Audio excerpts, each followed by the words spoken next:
I was a kid, my twin brother and I found something that loved to kill. I did everything I could to make it go the fuck away, but it had other plans. Welcome to Now Playing Podcast Review of The Monkey. The coroner said it was an accident, but it was no accident. It was a monkey. Part of the Stephen King movie retrospective series. It's a toy monkey? It's evil. It's basically the devil. Hosted by Stuart. A beast, not from this earth. Arnie. Always just kind of preferred a life where you sit down and you don't stand up again until you want to. And Brock. We have been chosen to witness its power over life and death.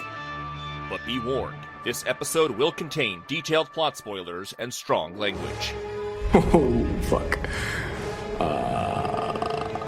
We hope you enjoy the show. It must be vanquished. Why don't you vanquish it, huh, Bill? Today, we're discussing The Monkey, starring Theo James, Christian Convery, Colin O'Brien, Rowan Campbell, Sarah Levy, Adam Scott, Elijah Wood, and Tatiana Maslany, directed by Osgood Perkins. Hello, dumb shit. This is Arnie, co-host of Now Playing. And Stuart. Hi, I'm going to try not to kill everybody around me. This is Brock. And welcome, Brock. Oh, I'm happy to be here, guys. You know, Stephen King is something that I'm tangentially watching here and there, but I'm so glad to be on this series with you guys. What a great opportunity is to talk with you guys about a different kind of movie. Yeah, we're back in Stephen King, looking at one of his older short stories, The Monkey, from the Skeleton Crew collection.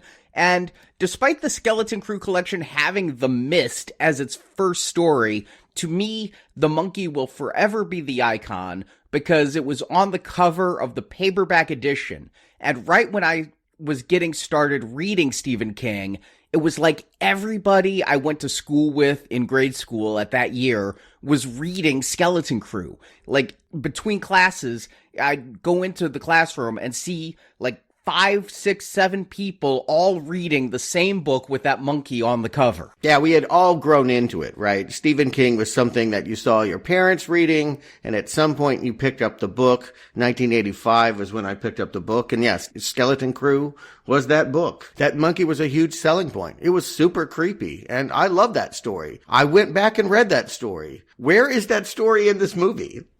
I reread that story as well, and it is quite different from this movie. There are brothers named Hal and Bill in the story, but they're not twins. Their mother does die because of the monkey. They go stay with Aunt Ida, and the monkey kills them. The monkey gets thrown down a well. The skeleton of that story is here. But what happened was, people have been trying to make this movie forever. It was initially optioned by Frank Darabont, who was going to do this right after The Mist, and it never happened. And, you know, any Stephen King story that the rights are out there for, somebody's going to try to make, and after it, Black Bear Pictures was really trying to get something made, and before Longlegs came out, but after the buzz of Longlegs happened, they approached Oz Perkins and said, "We have a script for The Monkey. We don't like it. We don't know quite what to do with this. Would you like to do The Monkey?" And Perkins liked Stephen King, threw out the script they had, wrote his own entire thing. Apparently the script they had was very serious, and he's like, "This is about a toy monkey. People die in insane ways. I'm an expert in that." He says both his parents died in insane headline-making ways. I mean, Osgood Perkins, son of Anthony Perkins, who famously died of AIDS, and his mother died in one of the planes on 9/11. Yep. So, oh, yeah. I forgot that. I did know that. And I was thinking about that. And watching this movie, you really sit there and wonder what kind of mind would create a story like this that would see life in such a way as some kind of cruel joke. Yeah. Osgood Perkins, I'll just go ahead and say, I do think is one of the leading lights of horror cinema right now. He's got a pretty good track record. I've seen just about everything that he's made at this point, and I find his style really bewitching.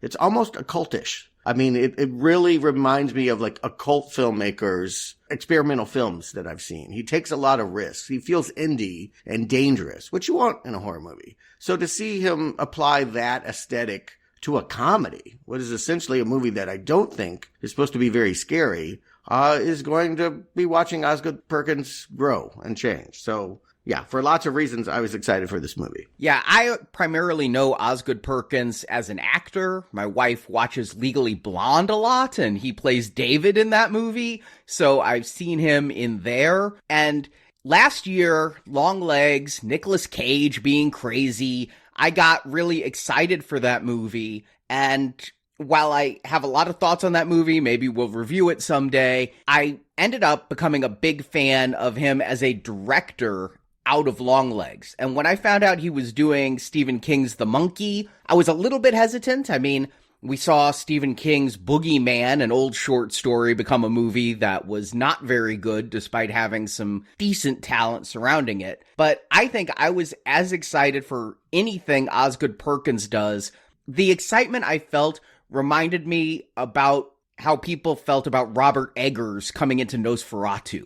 People loved what Robert Eggers did in the past and just was excited for any Robert Eggers film. I'm iffy on Eggers, but I think I have that level of fandom now after Longlegs for Osgood Perkins. I need to go back and see Gretel and Hansel and his older films, but Longlegs alone made me a real big fan. I came into this completely blind. I know who he is, but I hadn't seen the movies yet. And I decided, knowing you guys knew the short story, I thought I'd come in here without knowing anything going in, right? Mm-hmm. The only hesitancy that I had about the movie, because I knew very little about it besides a monkey, is that in the past, when we have done short stories, or when I've seen short stories adapted into a movie, they have really had trouble stretching out the material for a full 90 minutes, even including children's books. But Philip K. Dick, there are other examples that we can cite that were short stories. You can always tell what was the filler they put in to pad the story of the short story. And so that was the only hesitancy I had when I was going into this movie. And we've seen that so many times with Stephen King. I mean, look at The Mangler, Children of the Corn, Graveyard Shift, where they had to go back and film an entire other subplot with Brad Dourif just to meet a runtime. I mean, so many King short stories do not have even a premise to sustain a movie. And when it gets adapted for TV, like some of those anthology shows, it works well, like the one about the typewriter word processor from the gods. But yeah, a movie based on a short story, because it was Stephen King and a short story, I did have some trepidation about this film. Yeah, and I wanted to say specifically about The Monkey, like a lot of King short stories, it's very Edgar Allan Poe, which is another way of saying it's not particularly cinematic. There's not a lot of visuals there. It's mostly about foreboding. It's mostly about a guy who has a history with a wind-up toy that when it clinks its cymbals, they've changed that for the movie, he knows death is coming. And so it kind of plays like The Telltale Heart or some of those classic stories where you're just, anticipating. You're inside the psychology of an anguished person. How do you make that a movie? Well, again, Osgood Perkins is a good person to go to. His style is very visual, and I was glad to know once I got into this movie that he was changing a lot in order to make it maybe even more an Osgood Perkins movie than it is a Stephen King movie. You brought up something interesting, Stuart. I only know these toy wind-up monkeys with the cymbals, and I was wondering why it wasn't a cymbals monkey. Is there anything in the backstory on why he changed it from cymbals to a drum? Yes, it's because of Disney. Disney had a cymbal-playing monkey in Toy Story 3, and the whole reason there was that evil monkey in Toy Story 3 is its director, Lee Unkrich, I probably pronounced that wrong, is a big Stephen King fan. And again, the cymbal-playing monkey was on the cover of all those books, so the director of Toy Story 3 put it in that movie, homaging Stephen King. But now, Walt Disney has put a copyright on the cymbal-playing evil monkey. And so the producers told Osgood, you have to change it up. So now we have a drum-playing monkey. I have to say, while the cymbals are iconic to me from the cover, the drum playing works pretty good, and I love, love, love this monkey design. There is a popcorn bucket out there that is almost full scale. It is almost 1-to-1 size with the monkey. It's probably 2/3 the size of the monkey in this. And the drum opens up, and that's where you put your popcorn. But it's got so much detail on this monkey. It's got that awesome monkey grin. It's got the one hand raised as if it's going to come down and somebody's going to die. I'm out of the popcorn bucket game. I had to have this popcorn bucket. It's an AMC exclusive. I'm like, the AMC is a 90-minute round trip for me. Do I make it? It's a $50 popcorn bucket, too. Wow. So I'm like, do I make the trip? Fortunately, they put it up on their shop. I won't get it till June, but I have this popcorn bucket coming. Dude, I go to AMC. I could have gotten this for you. I didn't know they had done that. And honestly, popcorn bucket for this movie, there were not a lot of takers. I got to say, I saw this movie twice. Once by myself on Thursday, and then I had an opportunity to hang with my niece yesterday. She loves horror movies, knew nothing about this property, and so I kind of wanted to gauge her reactions. We went on Friday night to a different theater, and I got to say, almost nobody in there either showing. Wow, this movie is doing well at the box office. It has a budget of around 10 million. It's looking at this point like it's going to make 12 to 14 million its opening weekend. So it's going to end up in the black. I went to see this twice. There was an early screening at Alamo Drafthouse. It was exclusive to Alamo. At the Alamo in San Francisco, Osgood Perkins was in attendance. And so they showed us the movie. And then after the movie was like a 30-minute Q&A with Oz. And he gave some insights into this movie and the backstory around how he made it and his inspirations. It was a really good interview. I liked it. I saw some people on Reddit saying he came off smarmy and unlikable, but I thought he really was giving a lot of insight into his process. And so I got to see this the same week Captain America Brave New World came out. I saw it on the Monday that week. And then I did go back to take notes and everything on a Thursday. The Alamo Drafthouse showing was completely sold out. I mean, it was only one showing in the entire DFW area. So, well, yeah, that's a preview audience. It's not the same thing. Yes, people will go when they're getting an exclusive weeks early, but general audiences, this is going to perform well? Yeah, again, 12 to 14 million opening weekend. When I went to see this on Thursday night at 6, it was about half full, which is pretty good. And I gotta say, both times, very lively audience, very responsive to the movie, lots of laughter. So I saw like a third full. People came in like 15 minutes late. I was really surprised, especially for a horror movie that's only 90 minutes. You want to get there on time because the premise is being set up, you know? And I was the only person laughing in the theater. It was like one of those things that the room was not getting the vibe, except for me. I had the same experience, but the interesting thing about seeing it twice is the first time I was like, oh, this thing is dying. Nobody likes this. And the second time we had reserved seats, we sat near somebody and I heard someone laughing, but it was almost like they were holding it back, like they were embarrassed to be laughing about this stuff. And it made me think, oh, people don't want to have a big belly laugh with this. They feel bad laughing at this kind of gratuitous violence in that way. Yeah, I'm really glad the second audience I went with had the laughter that the first audience did. Again, the first audience is going to be either Stephen King fans or Osgood Perkins fans who are going to go to this one sketchy-ass location of Alamo in the DFW area. I was a little nervous. I got out of there like at 10:30, and I'm glad they had security guards in the parking lot. But the second time I saw it, I even took Marjorie, because Marjorie was so curious. She said when I came home from that preview showing, I was giddy with excitement about this movie. And I'm like, was I? I didn't even notice. So she's like, I got to see this movie that got you so hyped up. And yeah, she was laughing along with the audience during this. It's definitely black humor, but the audiences I saw it with were ready to laugh. And that's the thing about this is, from Longlegs, I would have thought that Osgood would try to make this more straightforward horror, but the trailers for this looked so funny with the Come On Baby, Let the Good Times Roll song playing and just the humor of the deaths that it showed. The trailer was telling me to expect something else, and probably, even if this wasn't Stephen King and something I'm watching for now playing, I probably would have gone and seen this in theaters no matter. I asked my niece what she thought it was going to be because she was like,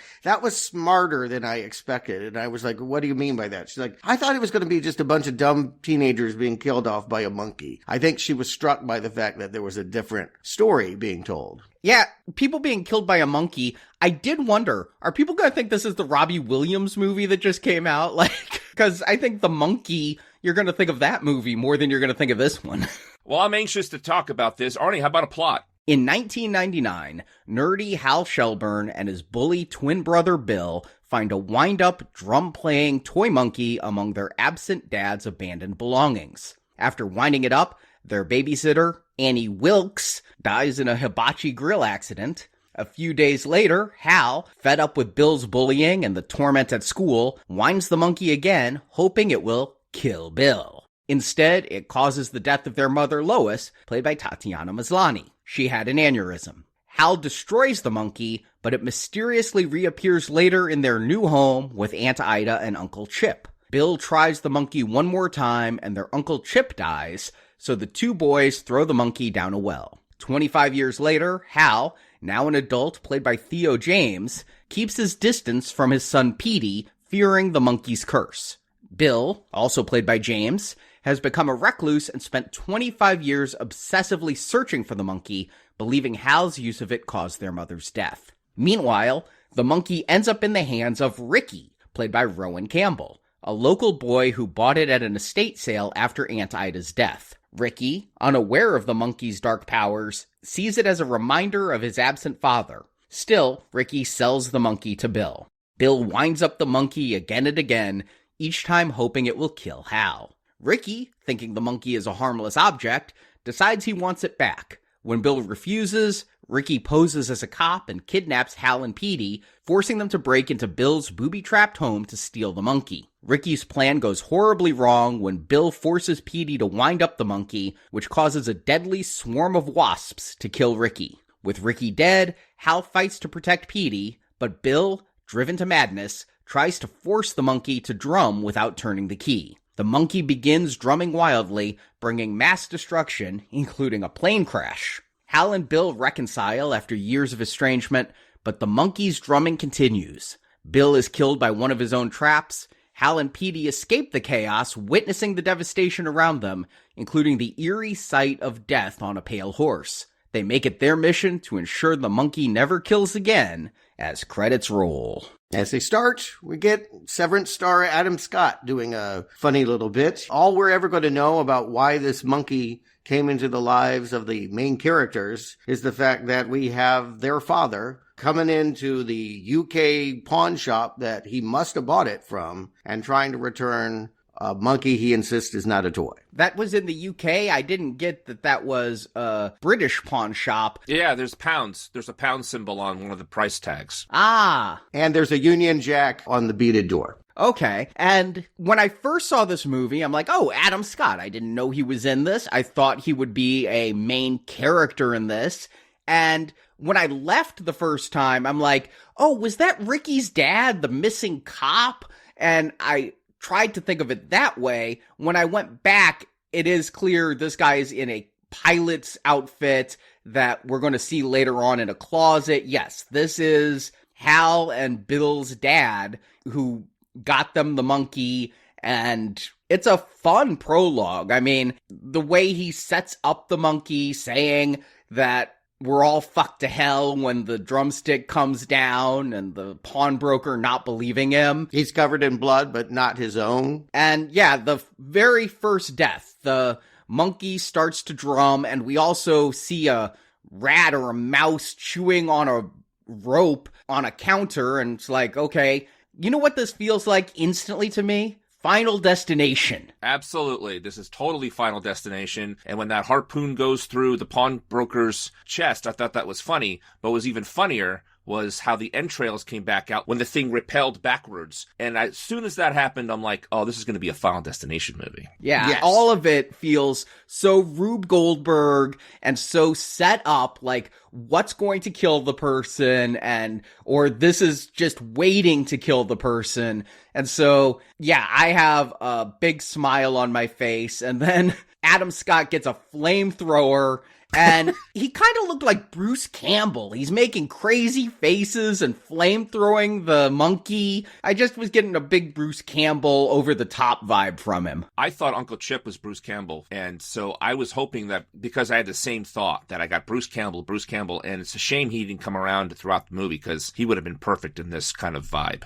I laughed about the fact that behind him, a movie theater is playing the movie The Streaming, which is, of course, just the fact that there is not going to be any movie theaters for much longer. Everything is going to go to streaming. But brings up an interesting point. When is this happening? We're going to see a title that says 1999, but everything in here is very 80s. I had the same problem. I had no idea what the timeline was. I thought 70s, people's costumes, people's hair. And when they said 1999, because I had wrote down, oh, it's a period movie. And then all of a sudden, 1999, I'm like, no. It's kind of like they almost like the studio said, you got to tell us when this is. And then 25 years later, I mean, none of this made sense for the timeline that they tried to set up. I felt the exact same way. Even though it said 1999, it didn't feel like 99. There's no mentions of the internet. There's nothing modern about that. And then when we come to modern day, there's one shot of an iPhone and one shot of a kid wearing AirPods, but that's it. And in his interview after the film, Perkins said when he originally wrote this, it was very different. It was going to be in Stephen King times, and Stephen King stories always are in the 50s and then the 80s. So he set up this opening to be in the 1950s, and then modern times would have been the 80s. But then he decided, it did that so well, and then Stranger Things did it, that he just didn't want to be compared to those things, so he modernized the story. But I don't feel like he changed his draft that much. It's like he changed the number without changing the fashion or anything else. And what he also said is this prologue. I mean, the first 30 minutes of this movie take place in 1999.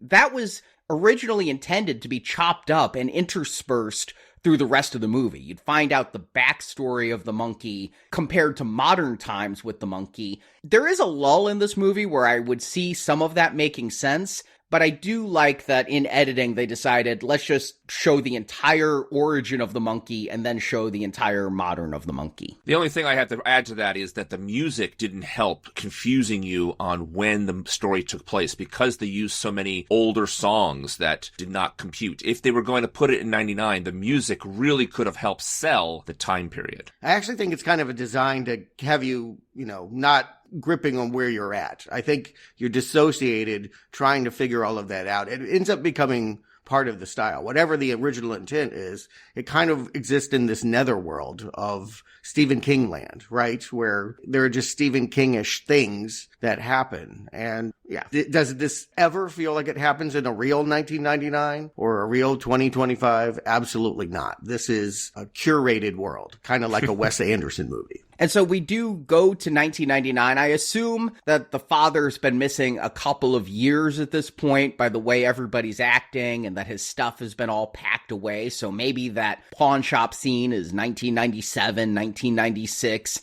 And we're introduced to kids Bill and Hal, and I gotta give a shout out to the effects of this movie, because I thought it was played by real twins. I thought that these were two kids who just were pretty close looking, but I didn't even think that they looked identical. The hairstyles are so different and everything. I thought that these were two young actors, but it's one. It's Christian Convery playing both roles, Hal and Bill. They don't do the Parent Trap thing. There's rarely a shot where you see them both on screen at the same time. If they are, usually there's a focus in which that one is very blurry. So they're not really trying to make that happen, but I agree.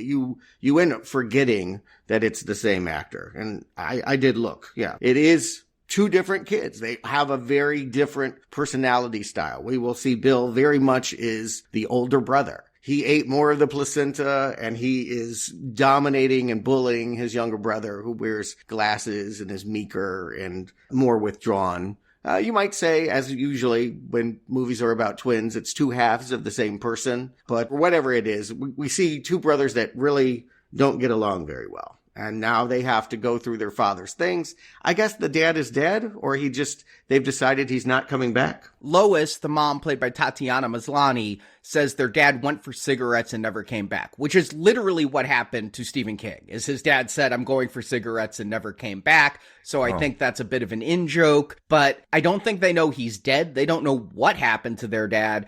And Lois implies that he went off with stewardesses and never flew her anywhere despite being a pilot, just brought her back stupid items that they've shoved in a closet. So I thought, after the movie, I was thinking about this. I think the dad abandoned his family to keep them safe. Mm-hmm. Maybe. Right? Because that's what the movie is telling us later on. So yeah, maybe I'm helping the movie. That's the impression I got, but only afterwards. I would say the way that Adam Scott plays it is he seems too womanizing and too into the hedonism to really be thinking too much about his boys. It feels like this closet full of souvenirs is almost an afterthought. I go and have my sexual dalliances all over the world, and then I go buy a boomerang or a bonsai tree, and that's the way that my family is good with what I'm doing. But I do agree, there is a curse. I think that's one of the first things said in voiceover is, I'm not sure that every dad passes a secret horror to their kids. This is a story about fathers and sons, and maybe the curse of their relationship. And you say these twins seem like two halves of the same person. That's what Osgood Perkins says, is he was thinking about his relationship with his parents or his absent parents when making this, but he didn't base these brothers off him and his brother. He based this off of him and himself. So the two sides of himself.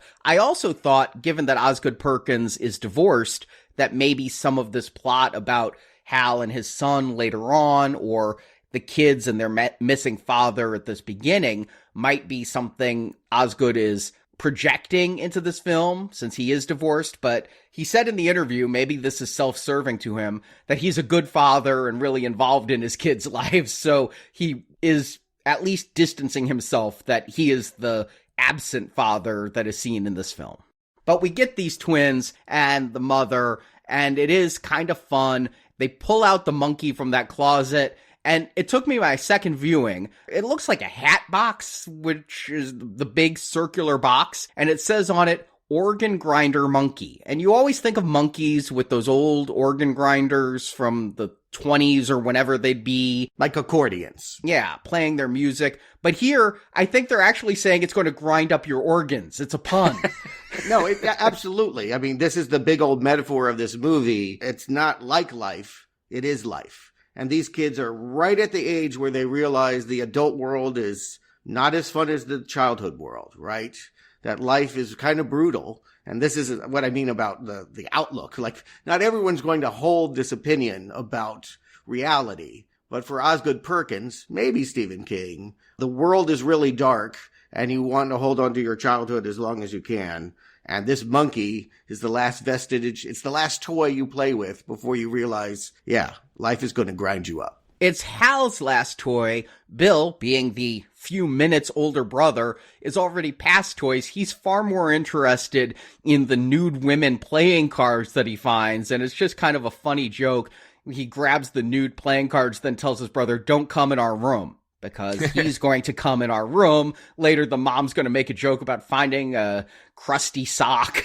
I have a question. You guys saw it twice. When they pull the monkey out of the hat box, I think I missed a shot. Did they insert the key in the back, or was the key already in the back of the monkey? I believe they put it in. The only reason I ask is because I was thinking the whole time, if you just pull the key out, the monkey can't work. And they talk about it later on in the movie, that maybe that's why the monkey stopped killing people, because the key was removed. Because I was just thinking about this, like, did I miss a shot? They do wind it up. I'm not sure whether it was in the box or not, but they make the choice. It is Bill who tries to see what it's going to do, and when it's broken, okay, well, then my stupid, dumb shit brother can have it. Yeah, I do love when you wind up the monkey, its lips are articulated, so it looks happy to be used. It's got fangs in the front, little incisors like a vampire, so it looks deadly. And then the drumstick spins. It's just kind of a fun little way that it comes together and plays that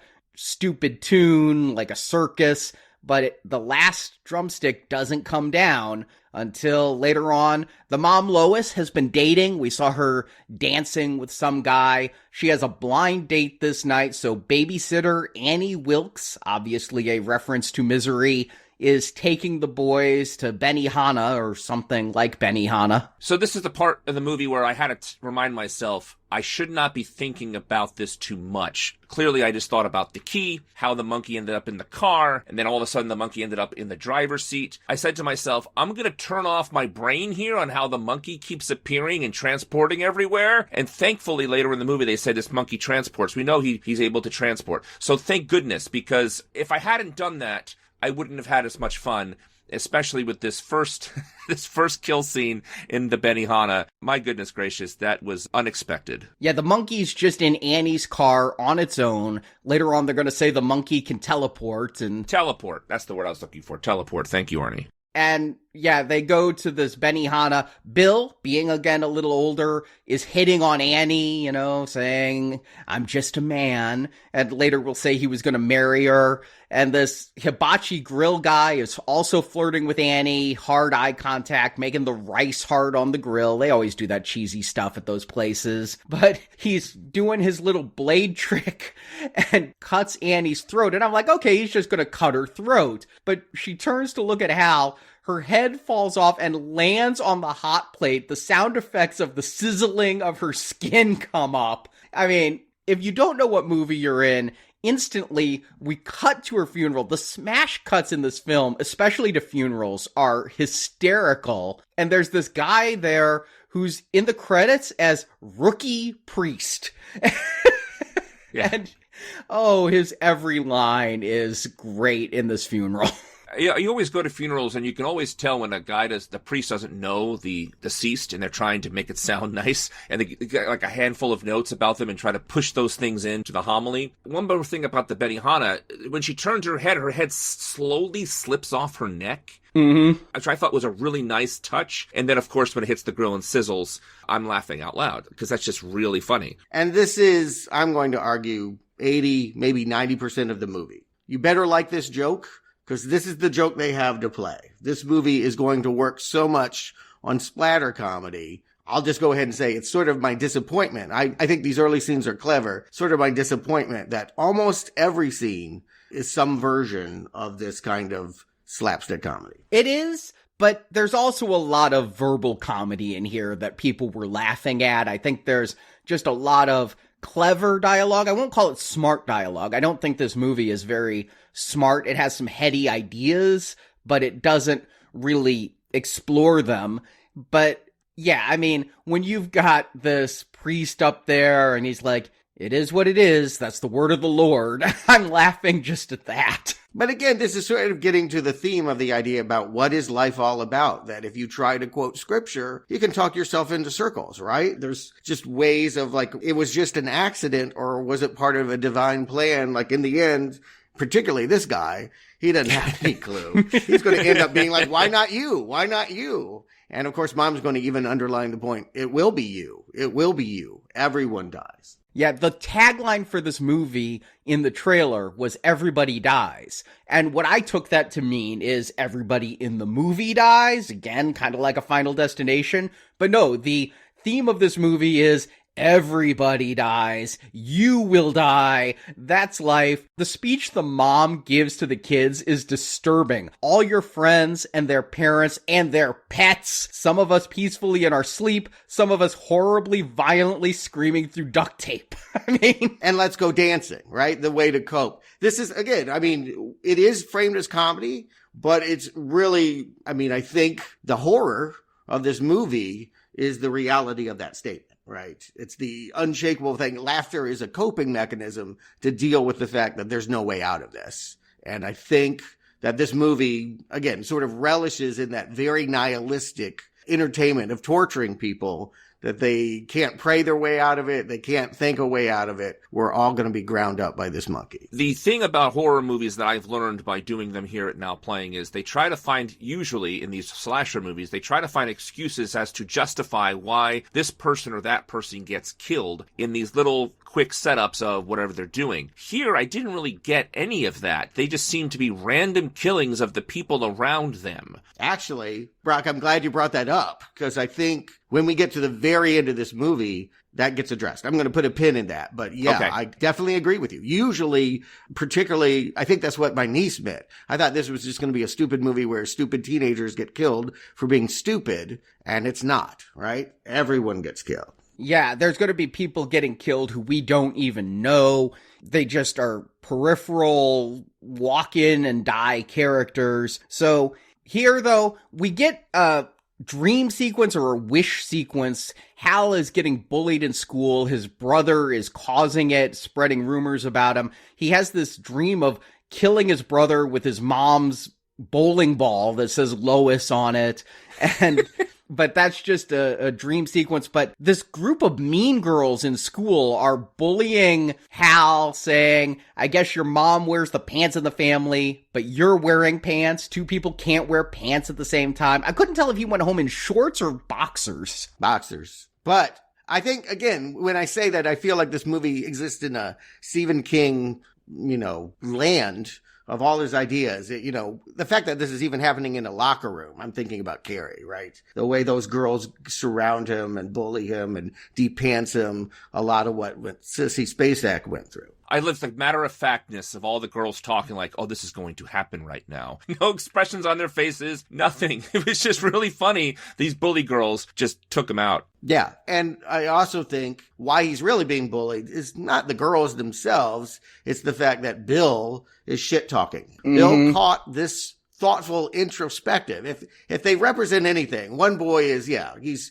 maturing rapidly. He's older, and so he's got sexual desires. He's being hedonistic. He lives superficially. The other one is thoughtful. He went up to that monkey and is like, did you have something to do with that babysitter? He's the one asking more intellectually provoking questions. And because he stops and thinks, Bill bullies him. Oh, you must love that monkey. He turns it into a lewd joke about sucking on a banana. And sure enough, the next bullying, hazing moment is the girl smearing bananas all over him. Yeah, in that sex ed class, just, little things about how the penis becomes sensitive. And then the Asian girl yells that Hal's jerking his monkey.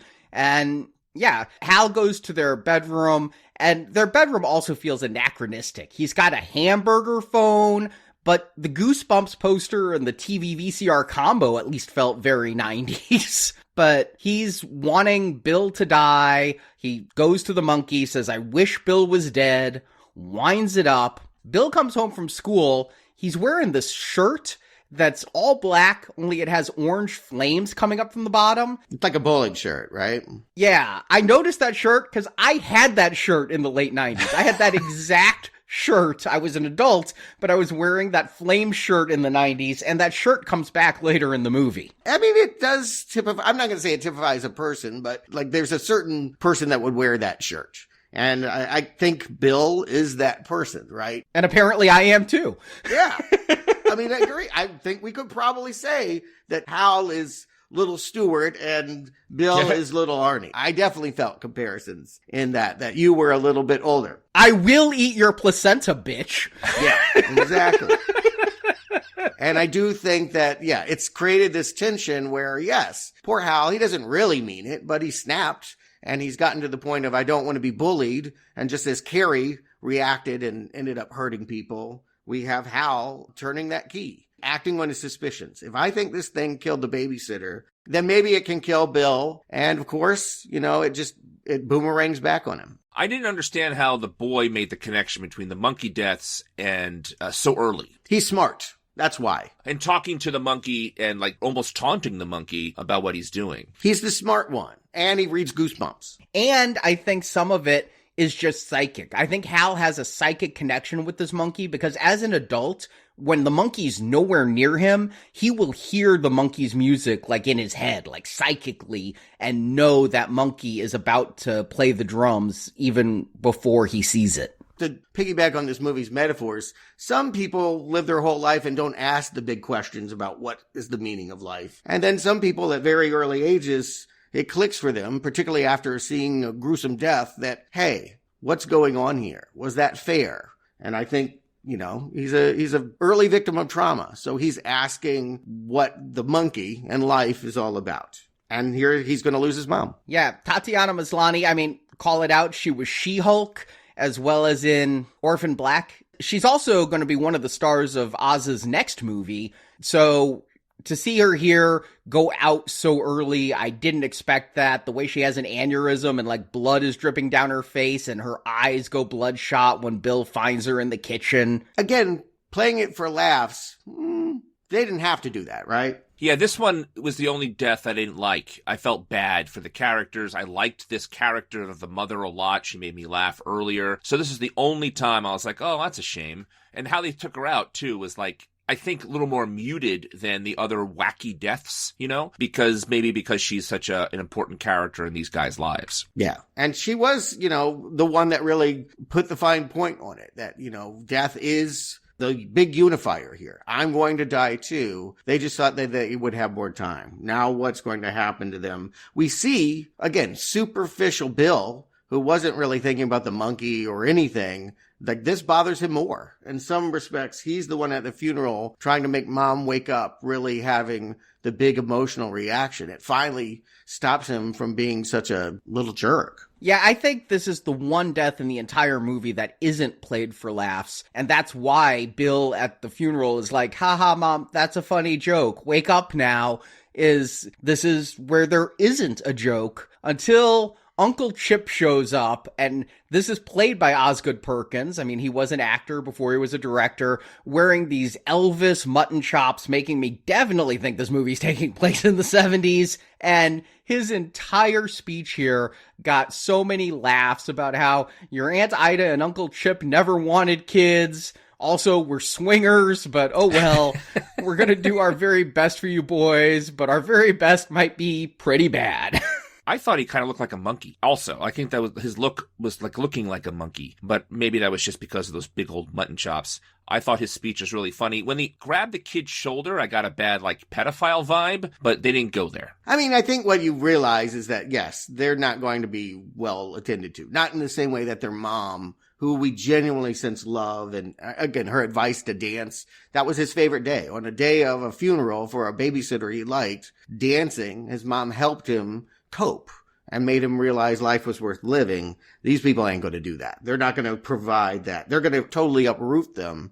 And before they go, Hal is going to make sure the monkey's not coming with. He goes to sleep in his suit, waits for everyone to sleep, has the meat cleaver in the bed with him, and when no one's looking, he hacks up the arm, presumably hacks off the head. He sees blood, throws it away in a garbage bag, and when they move to Casco, Maine, he's not thinking the monkey could come back. Yeah, the fact that the monkey bleeds as he's chopping it up is something never really made a note of. I like some of the strange edits in this movie where you almost get subliminal, or not subliminal, but like what's going on in the character's head. So when he's chopping up the monkey, it's intercut with the monkey hitting the drum with flames all around him. But yes, they go to Casco, Maine, and on the second viewing, I noticed it has the most wonderful slogan in the sign for Casco, Maine. Underneath it, it says, birthplace of its locals.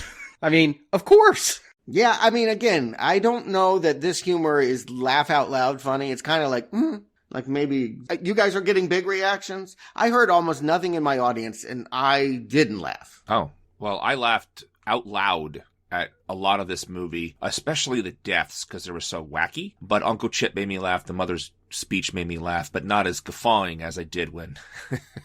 And we'll get there to the other deaths in the movie. So I'm surprised, but Stuart, because I kind of said to myself, the three of us are going to get this humor. There's no reason the three of us are not going to get this. What I was surprised about was how quiet my audience was, because how do you not laugh at the absurdity at some of this? Right. So, yeah. Well, because, and again, I think this is thematic, for some people, this is just horrific, right? There's no joy in it. There's no dancing in this. There's no getting your mind off of the gruesomeness of organ grinding. And some people can appreciate the music.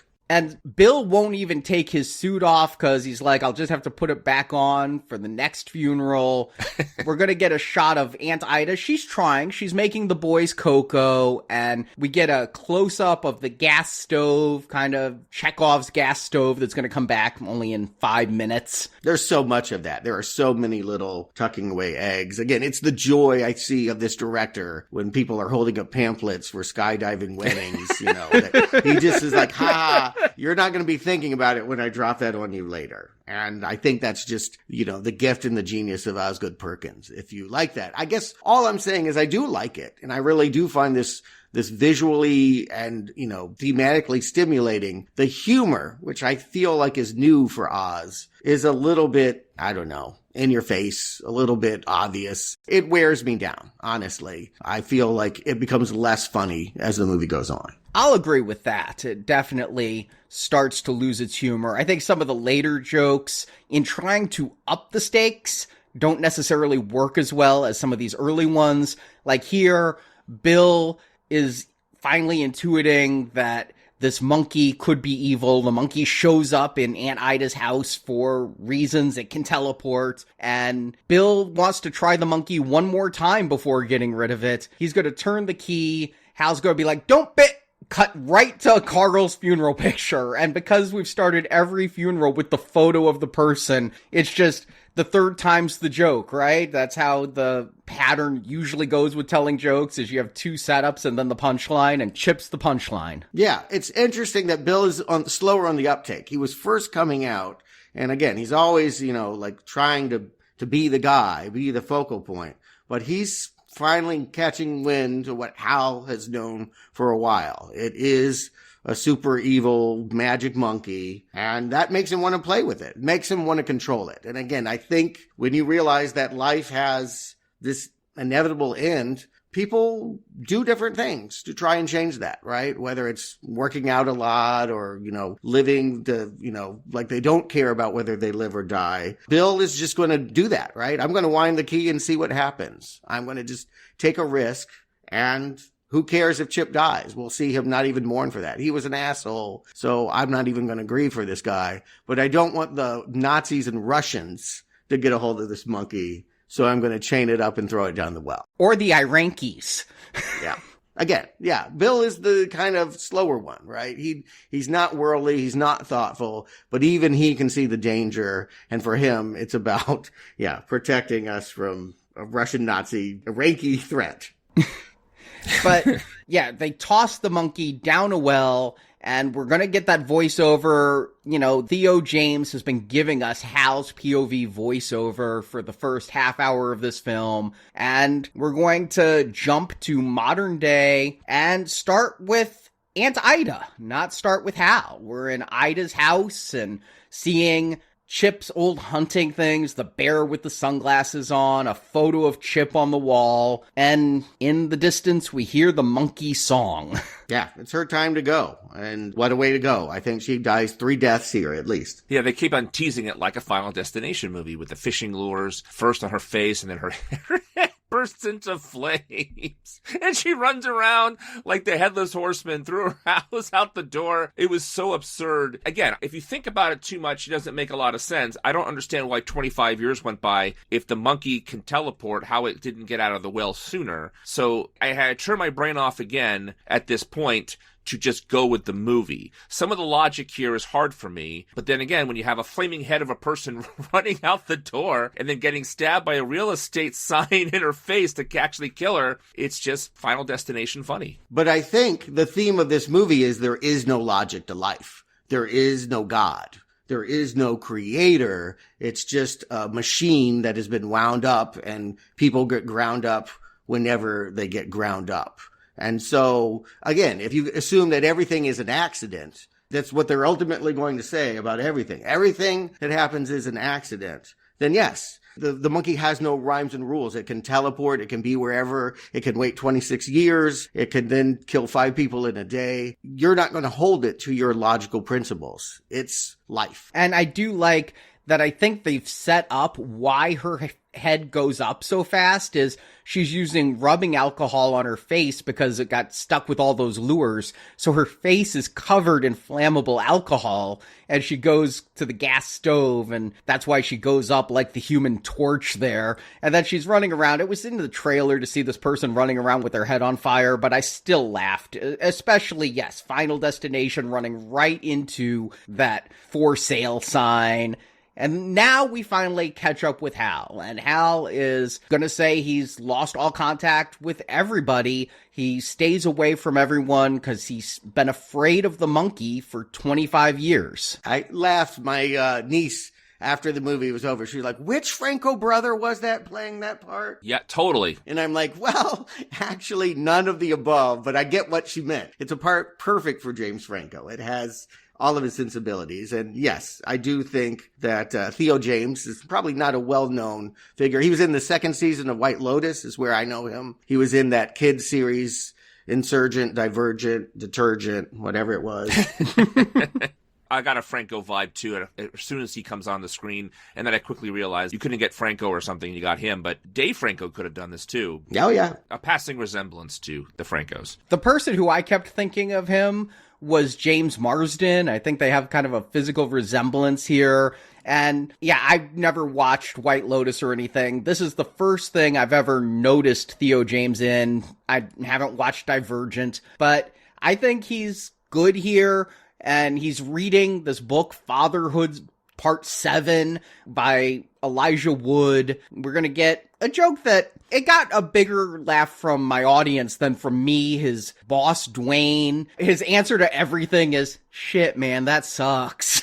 I think we've had that kind of boss before. Yeah, and he's also like, 10 or 15 years younger than Hal, which is also the joke. Mm-hmm. You know, he's vaping the whole time. I love this character. Very, very funny. Or to frame another way, why is Hal doing this? After 25 years that he's a clerk at a grocery store, it's almost like no time has passed at all. Life just happened to him. He didn't make any choices. He just suddenly is a father. We never get a love story about how he met that woman. All of the parts of life that a normal movie might celebrate have been completely removed because, again, it wants to keep focus on the starkness.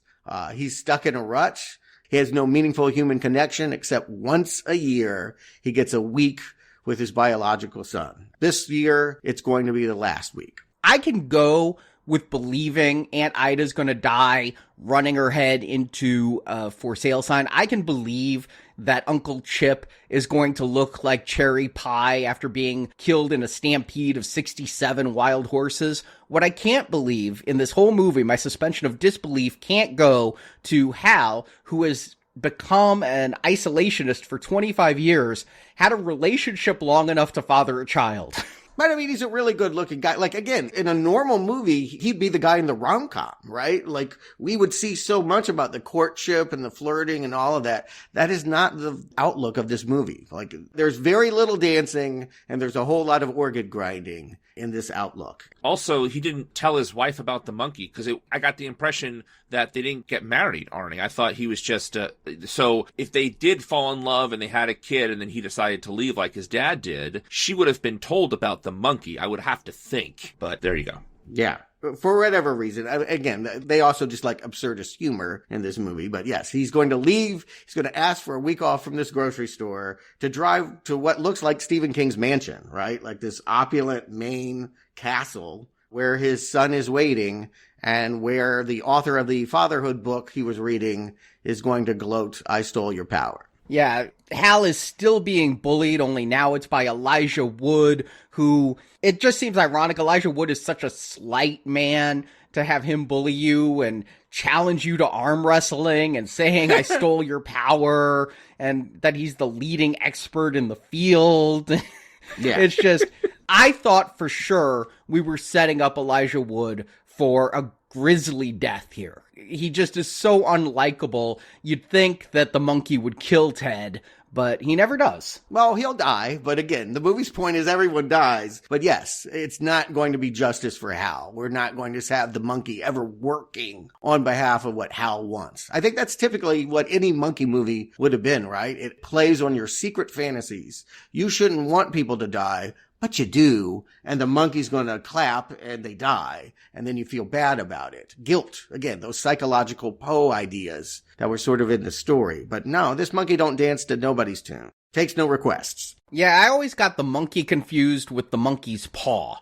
And the monkey's paw is the you want this and here's the ironic result of wanting it. Mm-hmm. This monkey is just going to do what this monkey does. And especially in the short story, you could say, is the monkey killing people? Or is the monkey merely clapping its cymbals when someone dies and it's coincidental? You know, it's not a harbinger, but a marker of somebody dying. Here, though, yes, the monkey's going to play the drums. Somebody's going to die. But let's go to an amusement park instead. I've got a week. I'm going to take him to Hell Heaven. Horror heaven. Yeah, horror heaven. I think the point is, and it's drilled in here a lot, is that even when we try to have fun, it's laced with death, right? Like, why do we get on roller coasters and simulate dying in a terrible way and then smile and laugh and say, that was fun? And they're going to have a weird relationship, Hal and Petey. Petey knows about the adoption. He knows this is going to be probably his last weekend with Hal. Hal doesn't necessarily want Petey out of his life. He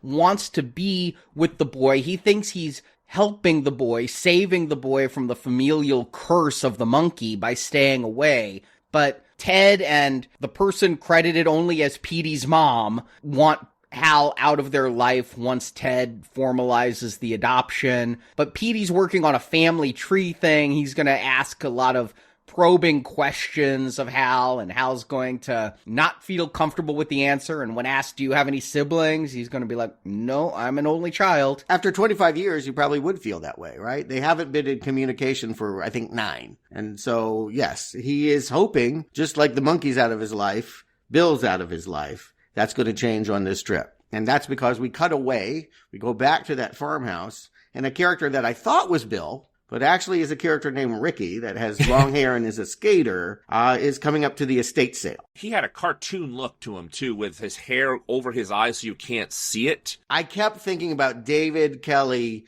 in The Warriors. I don't know. Oh. All he needed to do was put the bottles on his fingers and clank. I was thinking he had a very much of a Crispin Glover look. That too. Crispin Glover also would do crazy hairstyles, and I think it's the Charlie's Angels films. He'd have the bangs that come over his eyes. But this actor is one we've seen before. This is Rowan Campbell. He was in Halloween Ends as everybody's fan favorite character, Corey. Yeah. Oh. Is that it? You're being ironic? Yes. Yeah, he certainly is. I mean, I love that movie. I thought it was a great movie. I don't remember who Corey was. Corey was the new Michael Myers. Yeah, he was the lead of the movie. Oh, Halloween Ends, not Halloween Kills. Okay, gotcha. No, okay. Yeah, unfortunate. But yeah, here he's just sort of, again, he's a mystery. All of a sudden, who is this guy? What's he doing? The monkey's being passed to a new set of twins. He goes home, and just like the other twins, the Shellbacks, we see that he's got a straight-laced brother that is in military fatigues. Same actor, right? No, different actor. Oh, okay. All right. Yeah, I don't think these two are twins. They're just brothers. The guy playing his brother is actually like one of the camera crew from Longlegs in this movie. Okay. Oh. And yeah, Ricky, they actually screw up the timeline. I think they changed some stuff in editing, because later on, the realtor is going to say, we had an estate sale on Sunday, and we had a great turnout. We made over $100. And then she's going to say, oh, ever since Monday, things have been messy. Your aunt died on Monday. Well, if the estate sale was Sunday and the aunt died on Monday, then the estate sale was before the aunt died. Yeah, and they're punking you. Again, this is a movie punking you for trying to follow a logical framework. Another inconsistency was when Ida was running out of her house,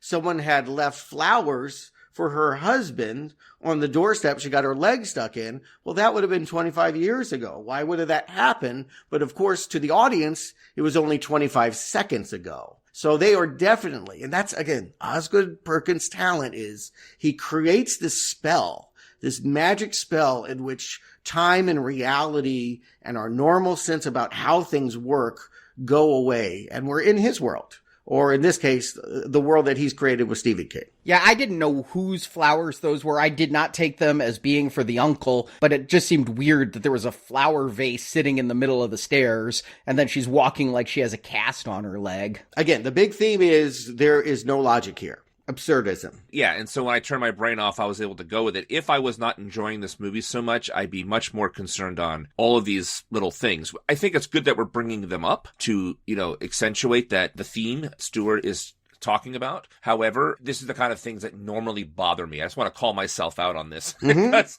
it's true. These sort of things really do bother me normally. Yeah, I think the director would be very happy to hear that. Good, I got you mad. I got under your skin. And yes. So this moment passes by with Ricky where he goes home and sees his brother, and the mom just says he's got a similar story of not knowing his father, but saying the monkey reminds me of my father. And we get a quick image of some dude half dressed in a cop uniform in a bed giggling, probably in the middle of some affair. The mother certainly thinks that this guy had affairs. And then she says something that's really important that you could miss. And that is, are you still selling things to that pervert that lives alone? Nut job who never leaves his house is the exact quote, not pervert. So she calls him a pervert later. Okay, but at this point, it's a nut job.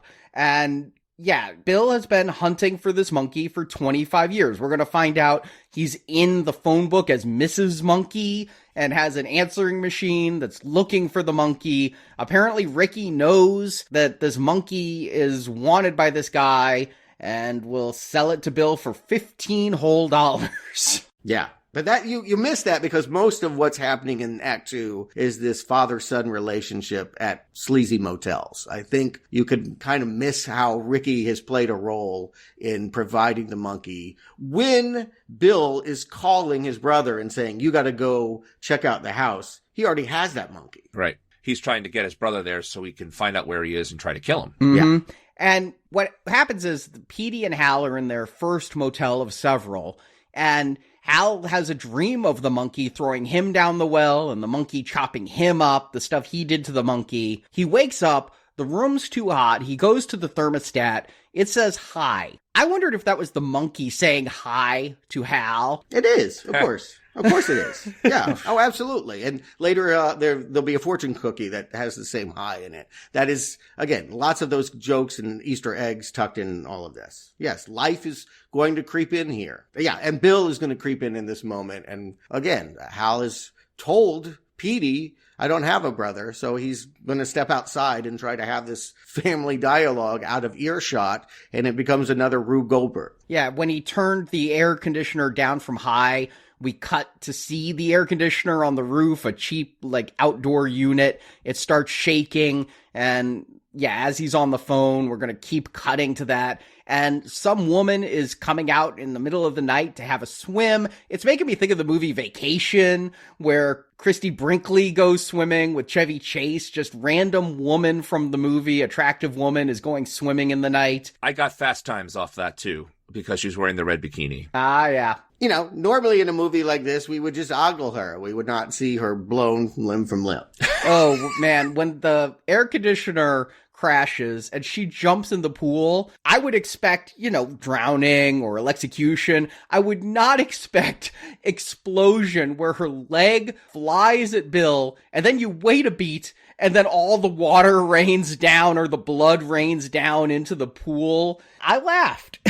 It was my favorite death in the movie because of how absurd it was. I kind of thought of it when I described it to my daughter later on when I got home. It was like a water balloon bursting, and it was like a blood mist that came down. And it was just so wacky that she exploded from going into an electrified pool. It was just, I think this is the high point of the silly deaths. After this, they're silly, but this one is like, how do you come back from this? Yeah. And they leave the motel. Hal's gonna scream at his son, make like eggs and scramble, which is something his mother had said earlier. They leave the hotel in the middle of the night. The motel has a no food after midnight sign. Perkins said that's an intentional homage to Gremlins, another horror comedy. Yeah, he takes him to a jacuzzi suites, which, I'm sorry, that's not a sanitary place, right? Yikes. Oh, man, yeah.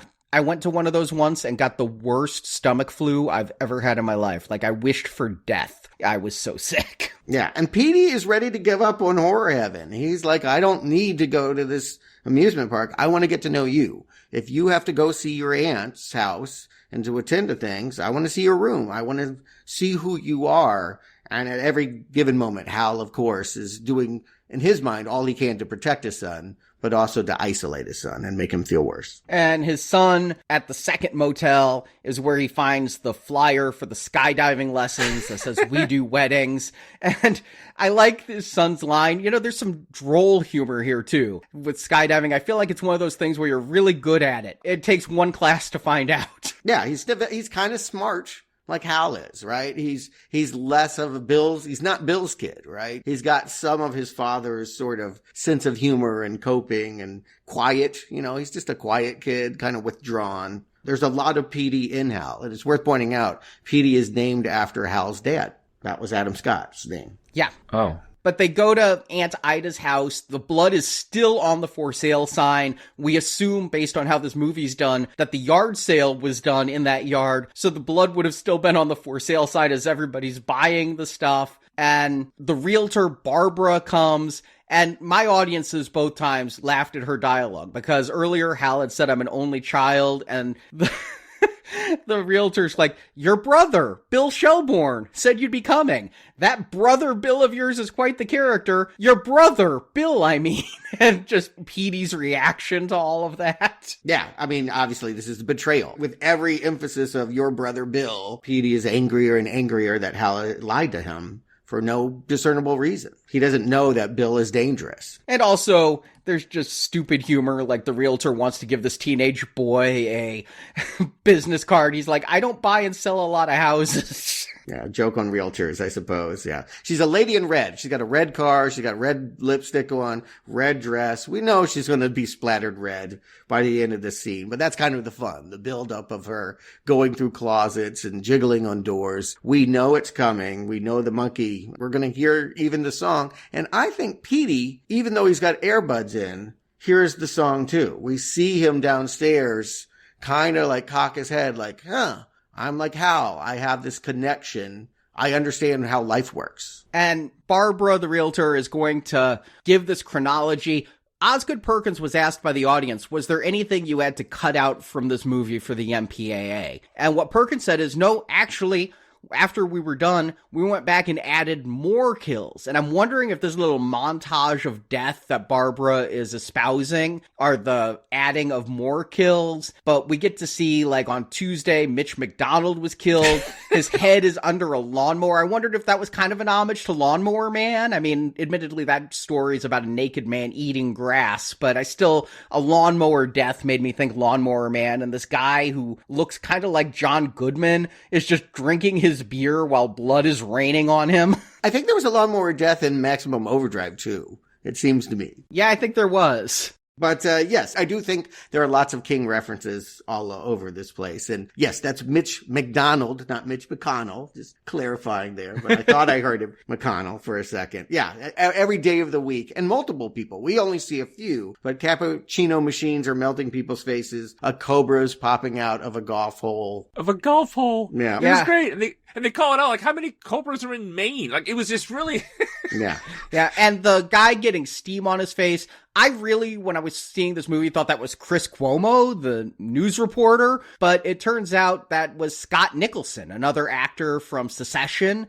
I haven't watched Succession, I know I need to get to it, but then the lady with the snake, Nancy Rizzoli, that was Sarah in the Crow Stairway to Heaven TV series that I binged not too long ago. So he's pulling people who've worked to just do these little cameos. Guns don't kill people, people kill people, or at least in this case, a shotgun kills our realtor. She gets that door open. Bam. I think this was in the trailer. I think I knew that it was coming. Yeah, the shotgun coming down and Hal covered in blood was in the trailer. In the trailer, they intercut a shot of the monkey, and it makes you think in the trailer that monkey is in the closet with the shotgun. But obviously, Bill has the monkey at this point. The fact that the gun seems to fire by accident, but they have that sign, guns don't kill people, people kill people, means a person wound the monkey, and that's why this happened. And it is another funny death. Anytime Hal gets covered in blood, I'm laughing,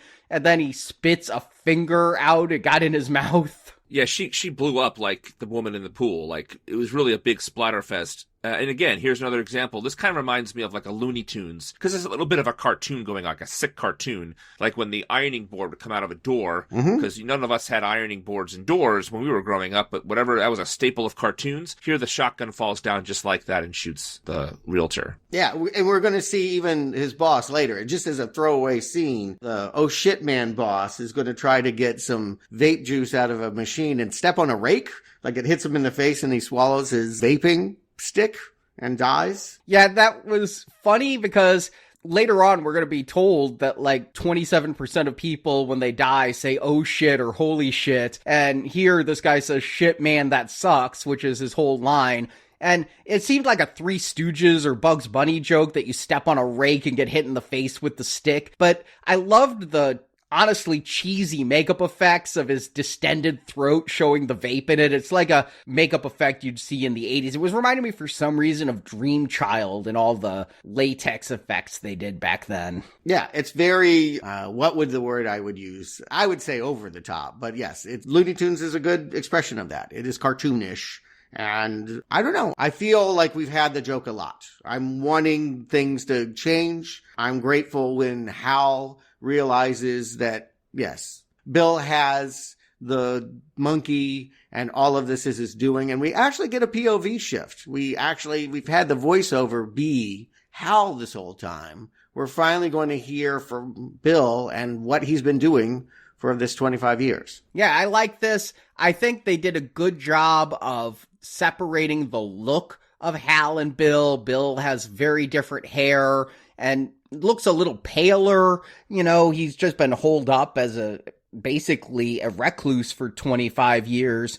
But we see that he realized while they were throwing the monkey down the well that Hal had wound it up, and that's what killed their mom. He went back to the well as a child, and the monkey was gone, but the key was there. But he's been obsessing about the monkey. Big laugh when he's at a strip club and the stripper has a monkey head. Yes. And he even broke into Ida's house while an adult.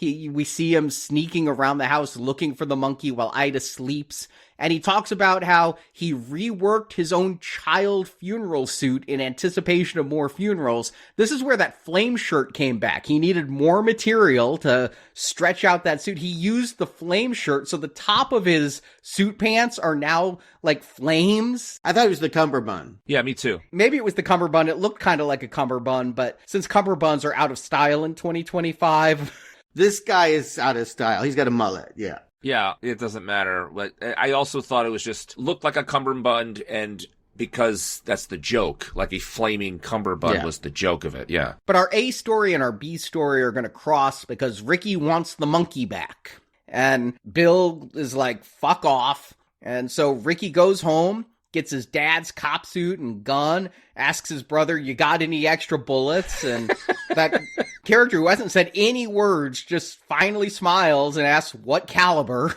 I think they were going for a PTSD character thing with this guy. That's the impression I got off the brother. I also just thought they were like the other brothers. One's real quiet and one's really loud, right? But then he said, what caliber, with a big smile on his face, which is what gave me the impression. I mean, whatever. The point is that it came out of nowhere. I got the impression also that the gun was not loaded the entire time, but then again, then it shoots later. So like this part of the movie gets a little bonkers, not in a good way, like I'm talking about with the deaths. The logic, as we talked about, it keeps creeping back in for me. I'm really trying to turn it off, but at this part of the movie, it's a little disjointed. Well, you brought in another set of brothers. And again, I thought they were twins. I thought we even saw twins cooking at the Chinese restaurant. I thought there was twinning happening a lot. The Shining, right? Twins. I know that wasn't in the book, but everyone thinks about the twins when you think about The Shining. But yeah, that Ricky is an addition that's hard to understand. The point is, I think his inclusion helps us understand that this curse is not these boys alone.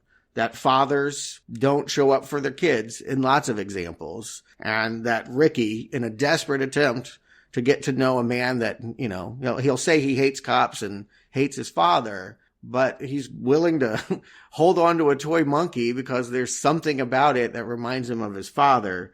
I'm not sure that it's great writing, but you see them working really hard to try and expand the theme to something universal. Yeah, it's really, I think, a clumsy way to force the climax of this movie to happen is by using this Ricky character. Meanwhile, we're going to get, a very dark moment between Petey and Hal. Petey asks, did you ever kill a man? Hal doesn't answer for a while. And then Hal wants to send Petey home. And then, Petey and Hal get into it, and Hal says, it was an accident that we had you, and then tries to make it up by saying it was an accident, but not a mistake. I was a dumb, stupid kid. But that makes sense. I mean, again, think about what this movie's saying. Everything's an accident. There is no divine plan. There is no God making things happen. That whole belief that everything happens for a reason is not this movie's view, is not Hal's view. But just because it's random doesn't mean that I don't want you in my life. You're not a mistake is his way of saying don't feel slighted by that. I think it's really important that we understand how badly Hal would like to parent Petey. But he's scared to because of the whole death thing. Yeah. I get that. And bad role models, right? Like, my dad wasn't there for me. How can I show up for you? Right. Not only does the Ricky thing seem forced, but the whole thing with Bill at the end with Petey also strains me. Again, Arnie said it perfectly. It's kind of like they're trying to find a way to end the movie. And they're kind of forcing things to happen, both with Ricky and then with Bill with the Petey situation. So at this point at the movie, it stops being fun. It becomes a little darker. It's like they're going for a darker tone here in the final climax of the movie. Yeah. Ricky is sending Petey inside this fortress to get the monkey, and it's laced with booby traps because we've just to think that Bill's crazy? Yeah, I think Bill is crazy because he's in this, Ricky calls it his house, but it's an abandoned factory or electrical plant or something like that. I think it's a hotel. Oh. Yeah, there's a sign atop it that says Cask Hotel. Okay, I didn't know what that, I thought that maybe meant telco. Like it was an old telephone operating thing, because it doesn't have rooms laid out like a hotel room would. But in there, Bill has this pyramid of CRT televisions, none of which really show anything, and he's got the monkey atop the pyramid. It's like an altar to the monkey. And yeah, he's got these booby traps of swords hanging from the top and the axe that swings at Petey. And we're going to see he literally has built the game Mousetrap. If you remember that Rube Goldberg board game, Mousetrap, it's got like the boxing glove that punches something and the ball that rolls into the bucket and the bucket flips over. He's got the glove and the bucket and the ball. Does he think Hal is going to be walking into this trap? If so, why wouldn't he make it more accessible for Hal to walk in? I don't think a lot of things are lining up here. And while it may reinforce the theme of absurdity, I think it weakens the overall movie. I agree. This third act is not particularly good. No, and I also don't like that when Petey gets up there, Bill makes him turn the key, and finally the monkey's going to kill somebody we want killed. In this case, it's Ricky, who still has a gun to Hal's head, although Ricky's so stupid, he's scratching his own head with the gun. The gun goes off. There's this giant wasp's nest right outside the window. And honestly, I think this is the worst moment of the film. It's in a bad CGI moment. All the wasps are going to fly right into Ricky's mouth and then crawl out his skin. His jaw's going to fall off. Of all the deaths, I think this one, maybe it's the CGI and not practical. Yes. Yes. You don't like the effect. I knew you wouldn't like the obviousness of the effect. But I'll just add that may be part of the joke, right? That it looks so bad. Yes. Remember you guys said a few minutes ago about the Dream Child and Nightmare on Elm Street with all the practical effects? That's where I thought when this jaw started falling down, it was clearly a CGI, but I thought there was kind of like an old-fashioned, it looks bad even though they're trying to make it look good on purpose. They're trying really hard to make it look good, vibe to it, but I also did not enjoy this death as a funny gag. I just thought it was like they have to find a way to get rid of this kid, and they did it this way. I didn't really care for this one. No, it was not funny. Yeah. And then, now that Ricky doesn't have a gun to his head, Hal's gonna run in to try to save Petey, and Bill's going nuts. He's like screaming at the monkey, trying to force its arm, or I can't really tell if he's trying to stop the arm from drumming or force the arm to drum. He doesn't want to turn the key. He's just screaming at the monkey. So the monkey's going to do the worst part of every rock concert, the drum solo. Well, I think that's really fun because it sets up the end of the movie because he drums so much that so many people have to die, right? Yeah, the bride comes through the ceiling. This is where we finally get that punchline. Right. I wrote down, we always say these kind of things, but Chekhov's skydiving lessons, because they called it out. And when the bride and the skydiver fall through the ceiling, again, I let out a huge laugh, and I don't think anyone else in the theater picked up on why. Oh, yeah. My wife was laughing hard at the wedding skydiver, dead bride. And then they look through the window, and, this is a cheaper movie, but it looks okay that you see the city in flames and the airplane crashing and everything. Everybody dies. But these two brothers are going to put it all aside. This is where I'm going to take the pin out. Again, Brock, you were saying earlier about the morality of people dying and all of that. And what I hear Hal say is, nobody deserves what happens to us. Every human being we should feel bad for because death is cruel. We don't deserve to be ground up by the monkey. It's an anger at God. Yeah, the two brothers are going to reconcile. We were told earlier, though, that Bill's the kind of guy who will go to shake your hand and then whip his hand back through his hair. They're going to do that twice here. The first one got a laugh from my audience the first time. And then the second one, people were like, all right, we get it. And Bill's going to stand up, and the monkey has more drumming in him.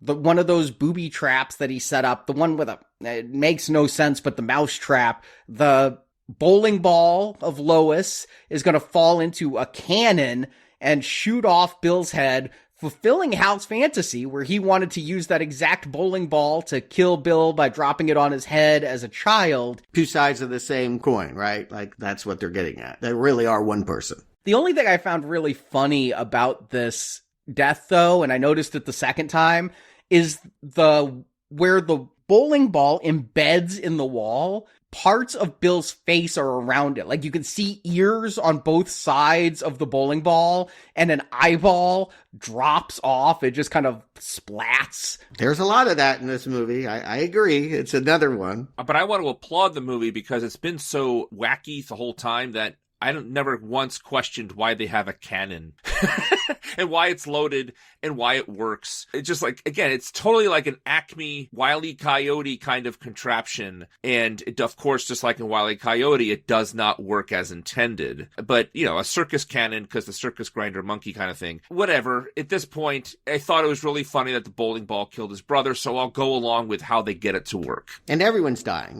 This is the entire world. I feel like this might be a little bit missed. Right? There's a lot of smoke. It's not a mist per se, but everything is on fire. So there's a heavy smoke and ash all over the place as they're driving through. Oh, I loved the woman with the baby carriage on fire. That was bleak as fuck. I laughed so hard.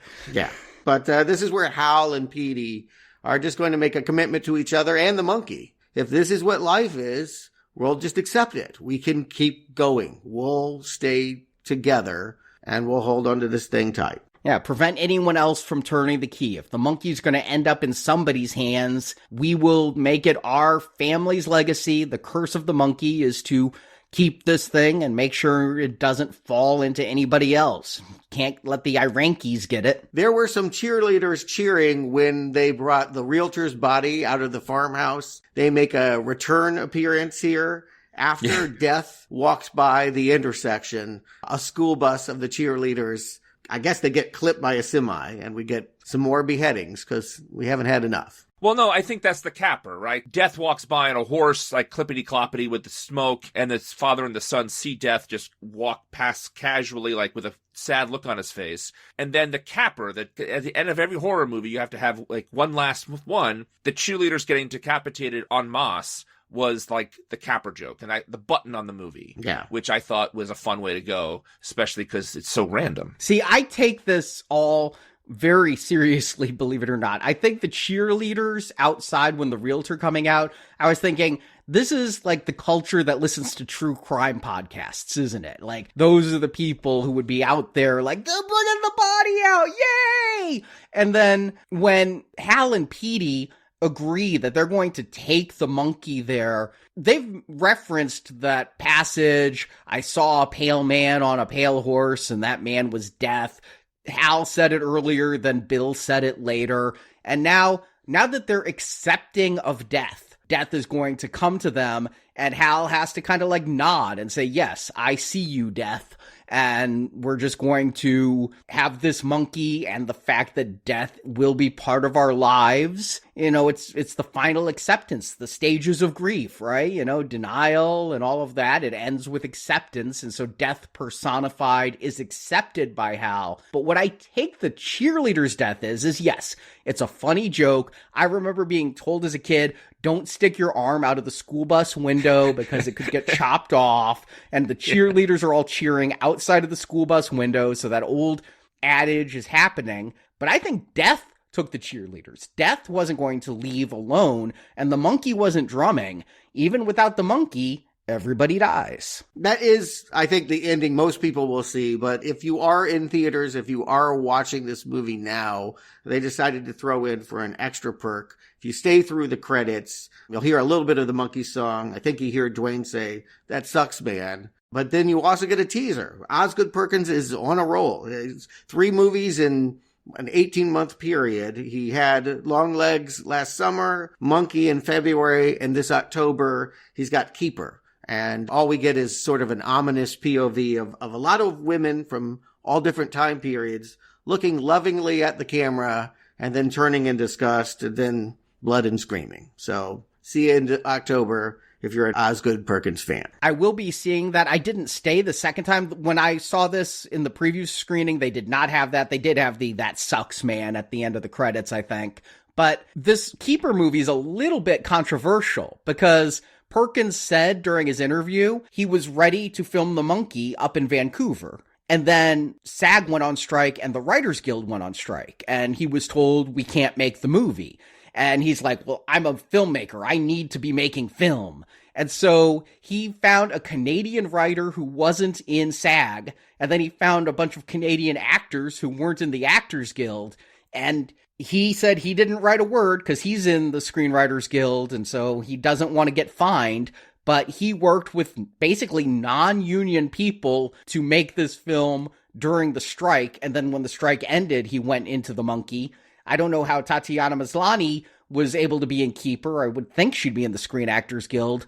But people are calling Perkins a scab for making an entire film during a strike. They take that very seriously. I'm very surprised the people of note were in this movie, maybe because this was filmed back-to-back before the story came out, Arnie, is why they got named actors in this one. But you're saying that Tatiana Maslany is also in the other one. So it's very curious to me. I do know from my actor friends, anytime there's a strike, you do not work regardless if you're in the union or not. You just gotta be loyal to the union and the actors who are all that kind of stuff. So I'm really surprised to hear you say that. And I wouldn't be surprised if this keeps coming back to haunt him. Just like the monkey. Just like the monkey.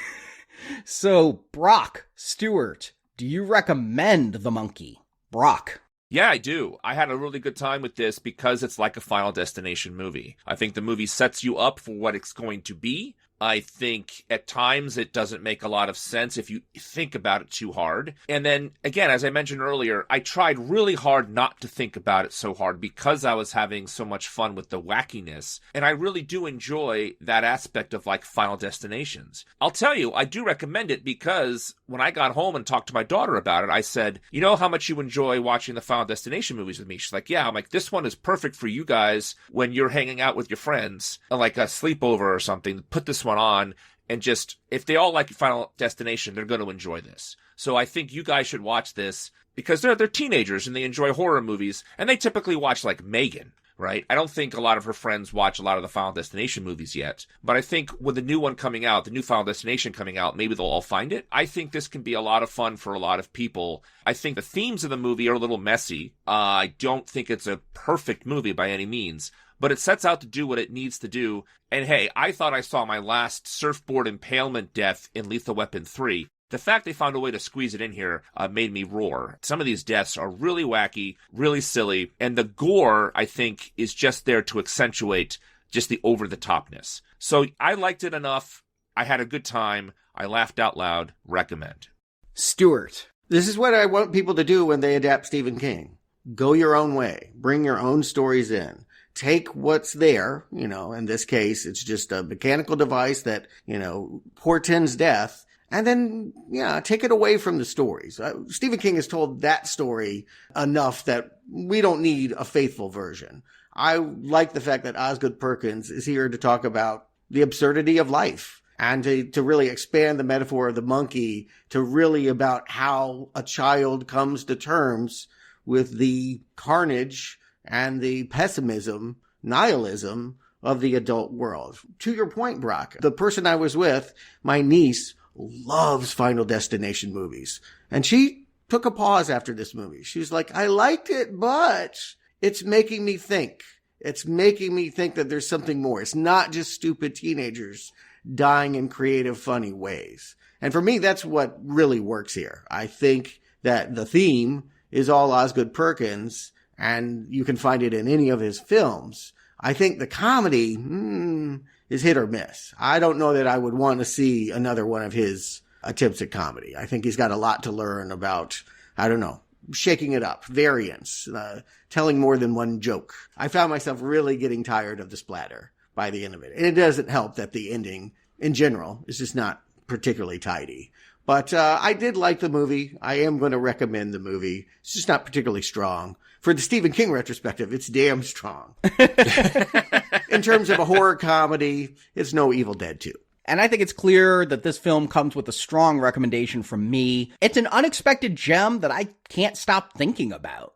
Going in, I wasn't sure what to expect. Like I said, Longlegs set me up for pure horror, but the trailers for this leaned heavily on comedy. But from the early frames, it was clear this was going to be a madcap, Grand Guignol style dark humor extravaganza, and damn does it work. I honestly can't remember the last time I laughed this much at a film, and that includes a lot of comedies that I've watched. And what's even more impressive is this is a movie that tackles the weighty subject of accepting and dealing with death, and it does so with a surprising level of grace and humor. I mean, not to get too heavy here, but I've personally been wrestling with the inevitability of death lately. This brought it front and center, and yet I was smiling the whole time. I think it's incredible how this movie manages to hit on hard truths about death while keeping the tone lighthearted. It never shies away from the fact that everyone dies, something people don't like to think about, but it delivers this truth in a way that makes you laugh, all while making you also realize one day you're going to be rotting underground. And when you look at Stephen King's body of work, he's known as the king of horror, but I mean, let's be honest, so many movies based on his stories have fallen flat. But this one, it nails it, and I think that that's showing humor might just be the key to adapting King's work successfully. I mean, yes, we do have classics like Carrie and The Shining that worked completely straight, but again, more failed than succeeded, and more recent adaptations like It Chapter 1 have shown that balancing horror with humor makes for a more engaging experience. And especially when it comes to King's love for cursed objects, whether it's an old car, a haunted washing machine, or a possessed monkey, I think having a sense of humor makes all the difference. So kudos to Perkins for knocking it out of the park with this one. I'm really glad to see it doing well at the box office. I have a feeling this little monkey will bang its drum for years to come, and its haunting rictus smile will become a horror icon. Wow, that's quite an endorsement. If this movie does well, it could get a sequel. I'm very hesitant about... Why not just leave this one alone? Like, let this be a one-off. It won't be Osgood Perkins. Let me put it that way. He's done. I think he said what he's got to say with this. And if they want to have a Final Destination movie with a monkey, go to town. Yeah. Also, I was thinking of Happy Death Day, too, a lot with this. Yeah. Yeah. Which they unfortunately made a sequel to. And I think if they follow this up, maybe they'd bring Perkins and James together again to do another King's short story. But I don't think they do another monkey story. That would be my hope anyway. You mean together? Yeah. Yeah. So like they do a monkey sequel, but the two people that were heavily involved in this one would take a back seat. No, I'm saying they wouldn't do a monkey sequel. They just do a different King movie as a successor to this. You know, like an anthology of King stories, not more monkey stories. And the next Stephen King movie coming out in theaters, we're not covering, because it is from a recent short story collection. We're going to take a pass. That will be The Life of Chuck this summer. But we're not covering it because, we're going to stick to our guns. If we get to new Stephen King this year, it'll be because, we get to Dreamcatcher, or because The Long Walk, which apparently has been shot, will see the light of day. It's been showing in preview screenings. I actually know one of our listeners has seen it, and he's given me his early impressions. He calls it Mark Hamill's best work since Star Wars. Okay. All right. That's an endorsement. Meaning he's better than the Joker in the Batman cartoons. That's pretty much it. Okay. Or Cockknocker in Jay and Silent Bob Strike Back. But no, next week we are going back to board games. We're going to stick with horror on the main feed.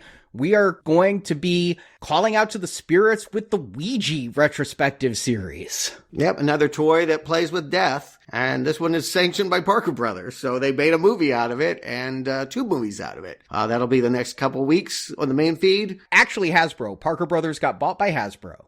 So Parker Brothers is no more. We have to talk to them through a Ouija board. But if you are a gold level donor this Friday, join us on The Net. The Sandra Bullock is a hacker movie. Probably not the most realistic, I'm guessing, of the movies we're going to cover in that series. But that's what we want, right? We want to see how flexible, how different a hacker story can be. This is a woman in danger movie, and Sandra Bullock is not someone that I think of writing code, but we'll see how she does. Yes, that is the 3rd installment in our hacker retrospective series, where we've already done war games and sneakers, and this week, The Net, and next week, hackers. You definitely want to join us for that. It is for gold level donors and patrons. You can go to nowplayingpodcast.com/donate to find out how to support us. Every penny you donate helps keep this show going. So thank you for your support. And we want to give shout outs to some of our platinum level and higher patrons. Yep. Thanks to Chris Galvin, William Hurt, Daniel McNally, Corey J. Davidson, George P., Braden Boldman, Merle Hughes, Tim Tracy, Cram G. Draw, A.T. White, Nafe Williams, Lucas Dosher, Lee Addison, Lee Drag, Jeffrey Gaudreau, Martin D. Hibbets, G. La Torre Yates, Anek Hossack, Jeremy Mills, Sean O'Keefe, Eileen Rivero, Ryan Brusk, Michael Windsor, Joe Black, Chris Hargrave, Lucy Rodriguez, Chris Harris, Gerard Lavelle, Timothy Graham, Simon Brennan, and Alejandro Avila. Don't forget Dale Winters, Tom Ward, Sean Burgess, Julian Lewis, Vajda Bader, Don Andrus, Darker Hue Studios, Kent Lyons, Andrew Doran, Mark Burns, Trevor Harrison, Jeff Wade, Comic Fan 96, ZBGB, 1111, Bastion Roman Peter, Grand Canyon, Maddie B, Fisher JA12, David Kraft 1000, and Scott. And T-Ward 1971, Seamus Finlayson, Hey You, Kiefer 51, Cokes J, Ruddix, Chris Cross, Takasta 2176, J. Clark Fisher, S.G. Harsh, Dimitri from Belgium, and Now Playing Fan. Thank you all so much for being supporters of Now Playing. Again, we couldn't do it without you. Thank you for listening to Now Playing. And now let's make like an egg and scramble.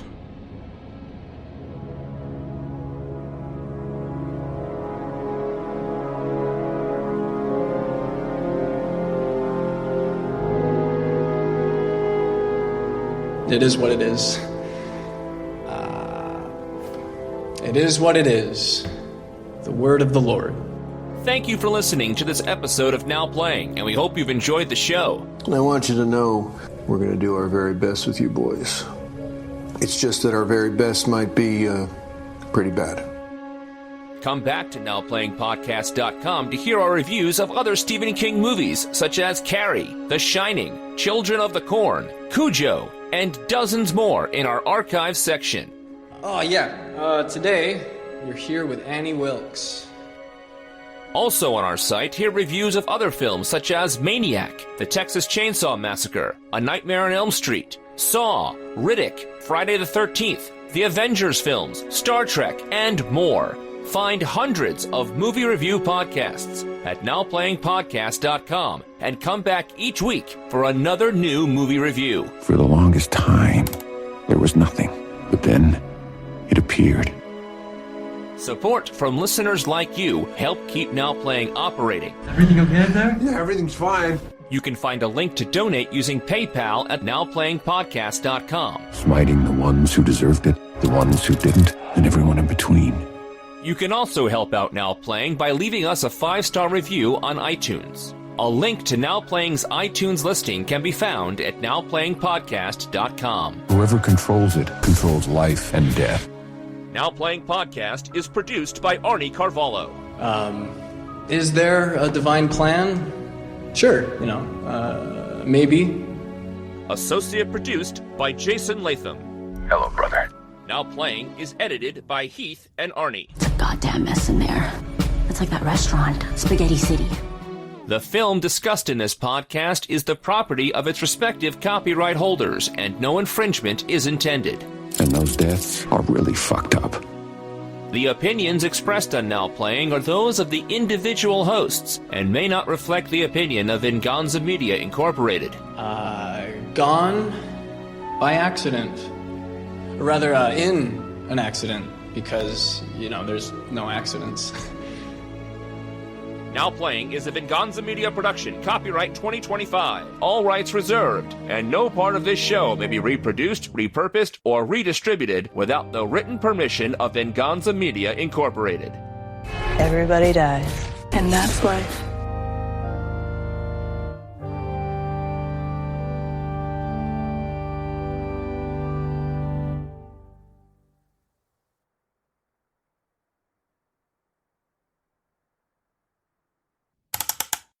I did wonder, are people going to think this is the Robbie Williams movie that just came out?